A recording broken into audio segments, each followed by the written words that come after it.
Friends, మీరందరూ సూర్య నటించిన brothers movie చూసే ఉంటారు.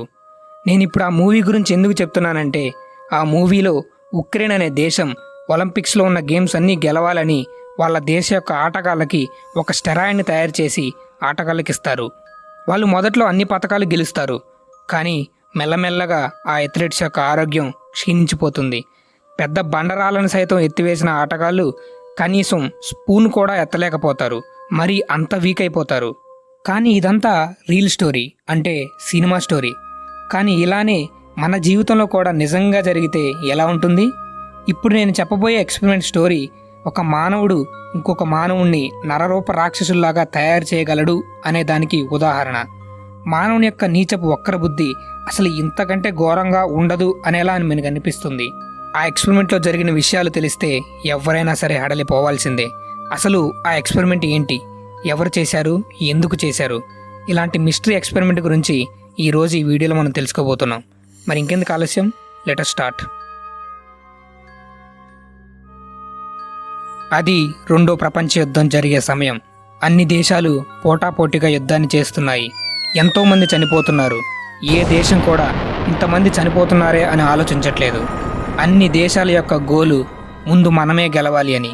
కానీ ఒక సైడ్ చూస్తే యుద్ధంలో సైనికులంతా చనిపోతున్నారు, అంటే యుద్ధ సైన్యం సంఖ్య తగ్గిపోతుంది. ఇలా అయితే మనం గెలవలేము, ఇప్పుడు ఏదైనా సరే డిఫరెంట్గా చేయాలి అని ఒక దేశం ఆలోచించింది. ఆ దేశమే రష్యా. రష్యా ఇలా అనుకున్నది, ఎంత యుద్ధ సామాగ్రి ఉన్నా, ఎన్ని బలగాలున్నా సైనికులు రోజుకి కేవలం 12 గంటలు మాత్రమే యుద్ధంలో పాల్గొంటారు. మిగతా టైంలో విశ్రాంతి మరియు నిద్రపోతారు. అసలు మన సైనికులు నిద్రపోకుండా 24 గంటలు యుద్ధం చేసేట్లుగా ఏదైనా కనిపెడితే చాలా బాగుంటుంది. అప్పుడు మన సైనికులు చాలా ఎనర్జీతో ఉంటారు. శత్రువులకి అసలు విశ్రాంతి లేక వాళ్ళకి ఎనర్జీ ఉండదు. అప్పుడు మనం చాలా ఈజీగా గెలవచ్చు అని ఒక ఘోరమైన పథకాన్ని రష్యా వాళ్ళు ప్లాన్ చేశారు. అనుకున్నట్లుగానే రష్యా సైంటిస్ట్స్ నిద్రపోకుండా ఉండడానికి ఒక గ్యాస్ని తయారు చేశారు. అయితే ఇప్పుడు దాన్ని టెస్ట్ చేయాలి. తమ సైనికుల మీద టెస్ట్ చేస్తే ఒకవేళ సైనికులకి ఏమన్నా అయితే మళ్ళీ వాళ్ళకే నష్టం గనక యుద్ధంలో బందీలుగా ఉన్న శత్రువుల్లో ఒక 4 ఎంచుకున్నారు. వాళ్ళైనా ఊరికే ఎందుకు ఒప్పుకుంటారు చెప్పండి? వాళ్ళకి ఈ విధంగా చెప్పారు, ఈ ఎక్స్పెరిమెంటు 30 రోజులు జరుగుతుంది. ఈ ఎక్స్పెరిమెంట్ గనక సహకరిస్తే మిమ్మల్ని వదిలేస్తాము, మీకు ఫ్రీడమ్ను ప్రసాదిస్తాము అని చెప్పారు. 30 రోజులు ఇందులో ఉంటారా లేదా జీవితాంతం జైల్లో ఉంటారా మీరే డిసైడ్ చేసుకోండి అని చెప్పారు. బందీఖానలో ఉన్న వాళ్ళకి స్వేచ్ఛ కంటే విలువైనది ఏముంటుంది? సో వాళ్ళు కూడా ఈ ఎక్స్పెరిమెంట్కి ఒప్పుకున్నారు. అంతా రెడీ అయింది. వాళ్ళని ఒక పెద్ద హాల్ లాంటి గదిలో పెట్టారు. వాళ్ళకి కావాల్సిన ఆహారాన్ని కూడా అరేంజ్ చేశారు. కాలక్షేపం కోసం వాళ్ళకి చాలా బుక్స్ని కూడా అరేంజ్ చేశారు. వీళ్ళు బయట ఉన్న వాళ్ళతో కమ్యూనికేట్ అవ్వడం కోసం మైక్రోఫోన్స్ లాంటివి అమర్చారు. వీళ్ళని చూడటానికి మాత్రం ఒక 2-వే గ్లాస్ని అమర్చారు, అంటే బయట వాళ్ళు లోపల వాళ్ళకి కనపడతారు, లోపల వాళ్ళు బయట వాళ్ళకి కనపడతారు. ఈ ఎక్స్పెరిమెంట్ని అంతా చూసుకోవడానికి ఒక సైంటిస్టు ఆ గ్లాస్ ఎదురుగా కూర్చొని ఉంటాడు. వాటి కాపలాగా కొంతమంది సోల్జర్స్ మరియు ఎమర్జెన్సీ సిచ్యువేషన్ వస్తే వైద్యం చేయడానికి డాక్టర్స్ మరియు నర్సెస్ ఉన్నారు. ఎక్స్పెరిమెంటు ప్రారంభమైంది. ఆ గది తలుపులు చిన్నగా మూసివేశారు. అసలు ఆ గదిలోంచి గాలి కూడా బయటకు రావట్లేదు. బయట ఉన్న గాలి లోపలికి కూడా వెళ్ళట్లేదు. ఆ స్టెరాయిడ్ గ్యాస్ని గదిలోకి నెమ్మదిగా వదలటం మొదలుపెట్టారు. ఆ గ్యాస్ వదిలేటప్పుడు వచ్చే శబ్దం కూడా చాలా భయంకరంగా ఉంది. లోపల వాళ్ళు బయట వారితో మాట్లాడడానికి మైక్రోఫోన్ లాంటి డివైస్ని ఉపయోగిస్తున్నారు. మొదటి రోజు గడిచింది, వాళ్ళకి నిద్ర పట్టలేదు. రెండో రోజు గడిచింది, వాళ్ళకి అసలు నిద్రే రావట్లేదు. వాళ్ళు ఇంకా ఏమీ చేసేది లేక వాళ్ళ యొక్క జీవితాల గురించి ఒకరికొకరు చెప్పుకుంటూ ఉన్నారు. అలా 3వ రోజు అయింది, కానీ అసలు నిద్రే రావట్లేదు. అలా 4వ రోజు కూడా గడిచిపోయింది. బయట ఉన్న వాళ్ళు సైంటిస్టులు, డాక్టర్స్, నర్సెస్ గ్యాస్ పనిచేస్తుంది అని అనుకుంటున్నారు. 6వ రోజు ఉదయం అయింది. ఇన్ని రోజులైంది, వాళ్ళ నుంచి అసలు శబ్దాలు ఏమీ రావట్లేదు, అసలు ఎలా ఉన్నారని చెక్ చేద్దామని ఆ సైంటిస్ట్ గ్లాస్ దగ్గరికి వెళ్ళాడు. అప్పుడు ఆ సైంటిస్ట్ చూసి ఆశ్చర్యపోయాడు. ఆ గ్లాసులో నుంచి బయట వాళ్ళు లోపల ఏం జరుగుతుందో చూడకూడదని వాళ్ళ దగ్గరున్న పుస్తకాల్లో ఉన్న పేజీలను చింపి ఆ గ్లాస్కి అంతా అతికించారు. అప్పుడు అందరికీ ఏదో తెలియని భయం మొదలైంది. అప్పటి వరకు అసలు ఏమీ మాట్లాడని వాళ్ళు సడన్గా గుసగుసలాడటం మొదలుపెట్టారు. వాళ్ళు ఏం మాట్లాడుతున్నారో ఎవరికీ అర్థం కావట్లేదు. బయట నుంచి ఎంత అడిగినా సరే లోపల ఉన్న మైక్రోఫోన్ ద్వారా సమాధానం రావడం లేదు. లోపల ఏం జరుగుతుందా అని అందరూ ఎంతో ఉత్కంఠభరితంగా ఉన్నారు. 7, 8, 9 అలా 3 రోజులు గడిచిపోయాయి. కరెక్ట్గా 10వ రోజు సడన్గా భయంకరమైన అరుపు వినిపించింది. ఆ అరుపు 4 గంటల పాటు వినిపిస్తూనే ఉంది. అసలు ఆ అరుపు మనం కానీ అరిస్తే మన కంఠం ఉండదు కూడా. అలా లోపల వాడు అంత భయంకరంగా ఎందుకు అరిచాడా అని ఎవ్వరికీ అర్థం కాలేదు. కొద్దిసేపు అయ్యాక ఆ అరుపు ఆగిపోయింది. అప్పటిదాకా వచ్చిన గుసగుసలు కూడా సడన్గా ఆగిపోయాయి.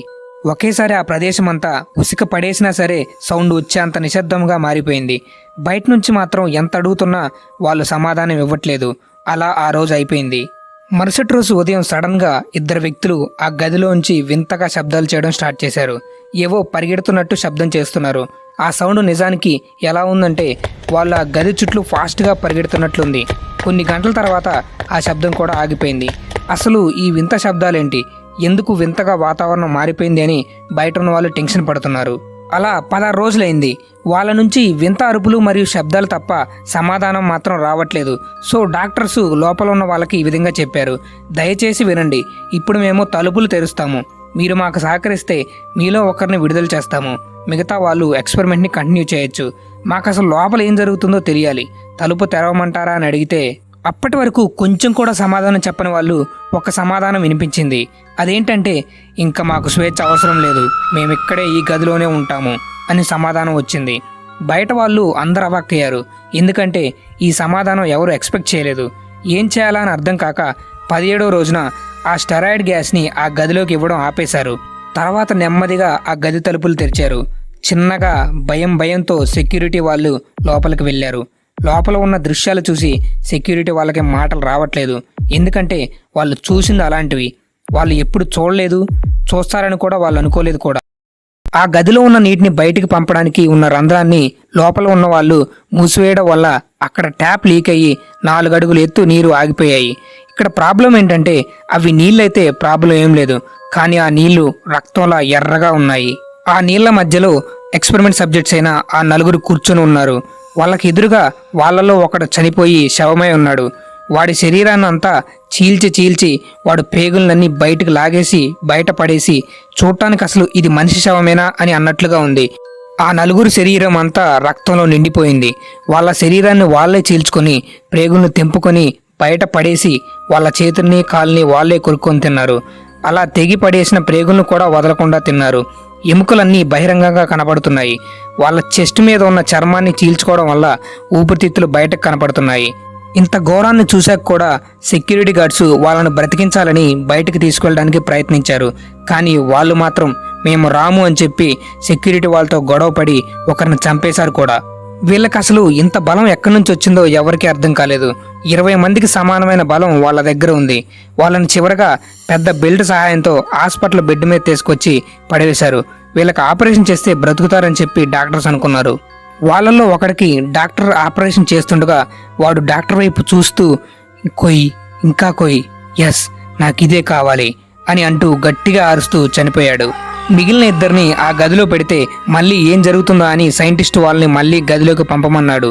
కానీ అంత ఘోరాన్ని చూశాక కూడా మళ్ళీ గదిలోకి పంపడం ఏంటి అని అక్కడ డాక్టర్స్కి నచ్చలేదు. అంతలో ఒక డాక్టర్ ఆవేశం ఆపుకోలేక సైంటిస్ట్ దగ్గర ఉన్న గన్నును తీసుకొని ఎక్స్పెరిమెంట్ హెడ్ అయిన సైంటిస్ట్ని మరియు ఒక టెస్ట్ సబ్జెక్ట్ని కాల్ చేశాడు.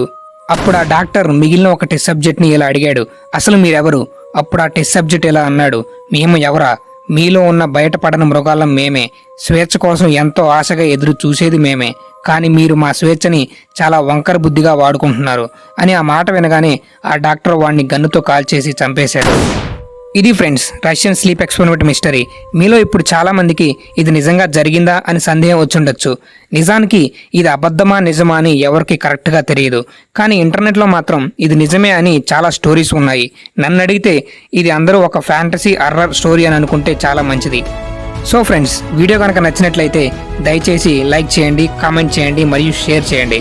మరిన్ని ఇలాంటి ఇంట్రెస్టింగ్ మరియు ఎడ్యుకేషనల్ వీడియోస్ కోసం నా ఛానల్ని సబ్స్క్రైబ్ చేయండి. మళ్ళీ నెక్స్ట్ వీడియోలో కలుద్దాం. Until then, goodbye.